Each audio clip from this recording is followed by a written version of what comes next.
Assalamualaikum warahmatullahi wabarakatuh. Selamat pagi teman-teman. Kami dari kelompok 7 akan mempresentasikan hasil diskusi kami mengenai materi tentang penegakan hukum. Sebelumnya izinkan saya untuk memperkenalkan anggota kelompok 7. Yang pertama, Gea Permata Ayunda dengan nomor PP 20 10 81 20 25. Kemudian yang kedua saya sendiri Rifana Dwi Atifa dengan nomor PP 20 10 81 30 09. Dan yang ketiga Anissa Rahmi dengan nomor PP 20 10 81 30 15. Dan yang keempat Zulfadian Syah dengan nomor PP 20 10 81 20 01.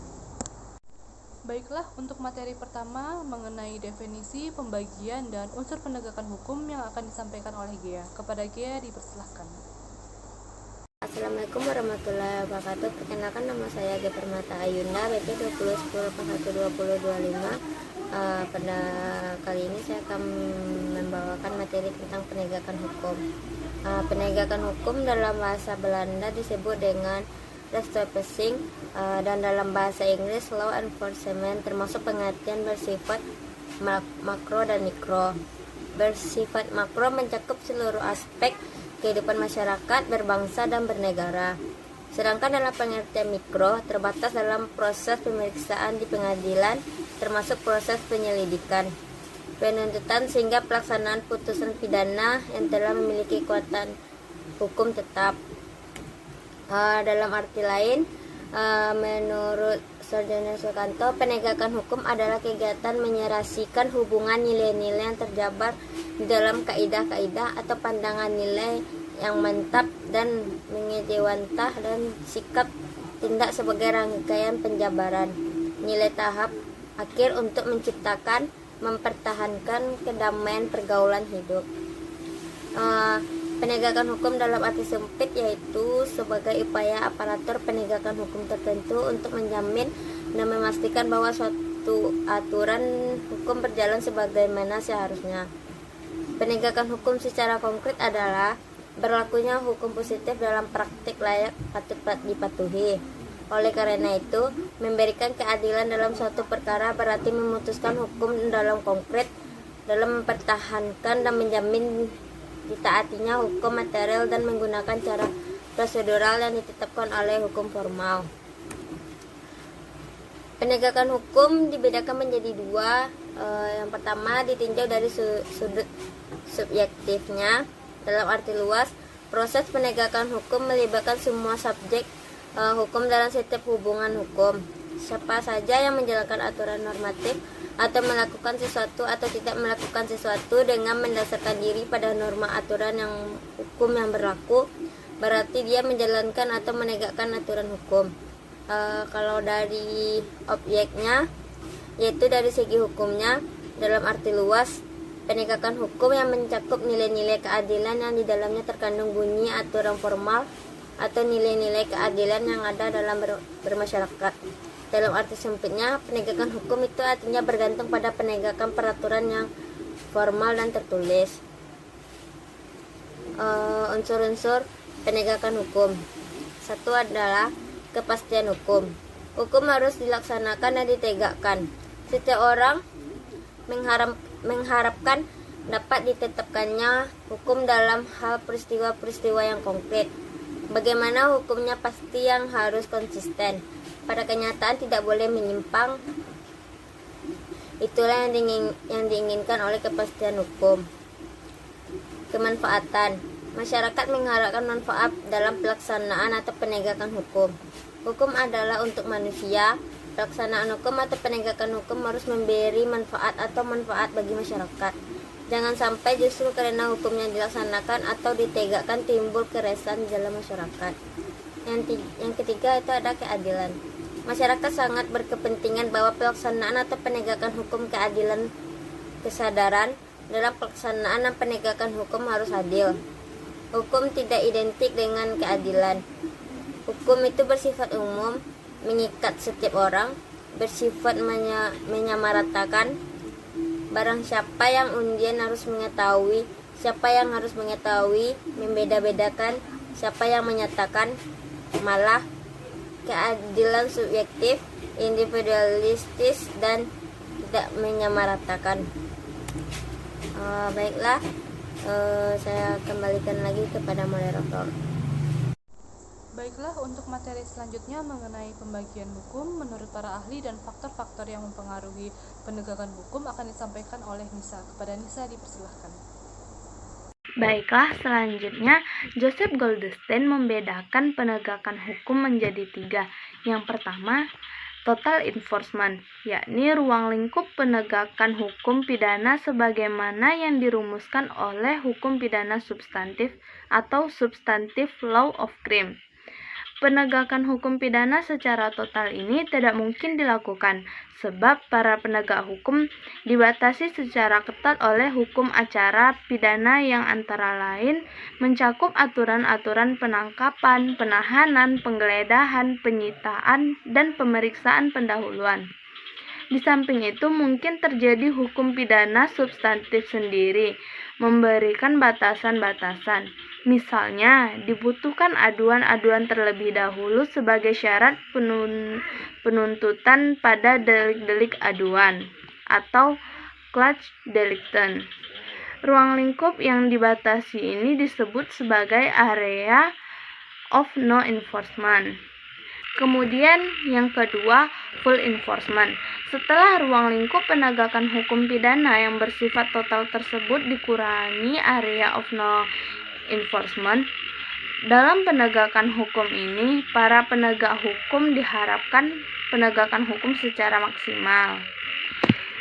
Kemudian yang ketiga, actual enforcement. Menurut Joseph Goldstein, full enforcement ini dianggap not a realistic expectation, sebab adanya keterbatasan-keterbatasan dalam bentuk waktu, personil, alat-alat investigasi, dana, dan sebagainya yang kesemuanya mengakibatkan keharusan dilakukannya direction dan sisanya. Inilah yang disebut dengan actual enforcement. Selanjutnya, faktor-faktor yang mempengaruhi hukum menurut Surjono Sukanto. Yang pertama, faktor hukum. Praktik penyelenggaraan hukum di lapangan ada kalanya terjadi pertentangan antara kepastian hukum dan keadilan. Hal ini disebabkan oleh konsepsi keadilan merupakan suatu rumusan yang bersifat abstrak, sedangkan kepastian hukum merupakan suatu prosedur yang telah ditentukan secara normatif.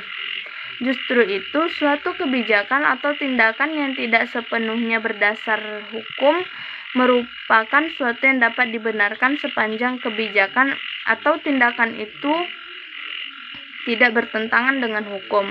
Maka pada hakikatnya penyelenggaraan hukum bukan hanya mencakup law enforcement, namun juga patch maintenance. Karena penyelenggaraan hukum sesungguhnya merupakan proses penyelesaian antara nilai, kaidah, dan pola perilaku nyata yang bertujuan untuk mencapai kedamaian. Kemudian yang kedua, faktor penegakan hukum. Fungsi hukum, mentalitas, atau kepribadian petugas penegak hukum memainkan peranan penting. Kalau peraturan sudah baik tetapi kualitas petugas kurang baik, berarti ada masalah. Oleh karena itu, salah satu kunci keberhasilan dalam penegakan hukum adalah mentalitas atau kepribadian penegak hukum. Selanjutnya, yang ketiga adalah faktor sarana atau fasilitas pendukung. Faktor sarana atau fasilitas pendukung mencakup perangkat lunak dan perangkat keras. Salah satunya perangkat lunak adalah pendidikan. Pendidikan yang diterima oleh polisi dewasa ini cenderung pada hal-hal yang praktis konvensional, sehingga dalam banyak hal polisi mengalami hambatan di dalam tujuannya. Di antaranya adalah pengetahuan tentang kejahatan komputer dalam tindak pidana, khususnya yang selama ini masih diberikan wewenang kepada jaksa. Hal tersebut karena secara teknis yuridis polisi dianggap belum mampu dan belum siap, walaupun disadari pula bahwa tugas yang harus diemban oleh polisi begitu luas dan banyak. Baiklah, hanya itu. Selanjutnya saya kembalikan kepada moderator. Baiklah, materi selanjutnya mengenai contoh badan-badan penegakan hukum di Indonesia yang akan disampaikan oleh Zul. Kepada Zul dipersilahkan. Nah, teman-teman, di sini saya akan mencoba menjelaskan lanjutan dari apa faktor-faktor yang mempengaruhi penegakan hukum di Indonesia menurut Surjono Sukonto. Yang keempat yaitu faktor masyarakat. Penegakan hukum berasal dari masyarakat yang bertujuan untuk mencapai kedamaian di masyarakat. Yang kelima dan yang terakhir ada faktor budaya yang mempunyai fungsi yang sangat besar bagi manusia, yaitu tentang bagaimana mengatur masyarakat dalam bertindak dan menentukan sikap dalam menghadapi orang lain. Untuk penutup pada materi kita hari ini, saya akan mencoba memberikan contoh-contoh penegakan hukum. Yang pertama ada di bawah koordinator bidang politik, hukum, dan keamanan.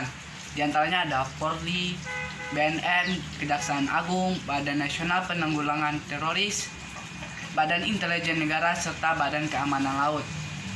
Yang selanjutnya ada dari Kementerian Dalam Negeri, ada contohnya itu adalah Pamong Praja, dan dari Kementerian Keuangan ada Direktur Jenderal Bea Cukai dan Direktur Jenderal Pajak. Yang selanjutnya ada koordinator Kementerian Lingkungan Hidup dan Kehutanan, yaitu ada Polisi Hutan.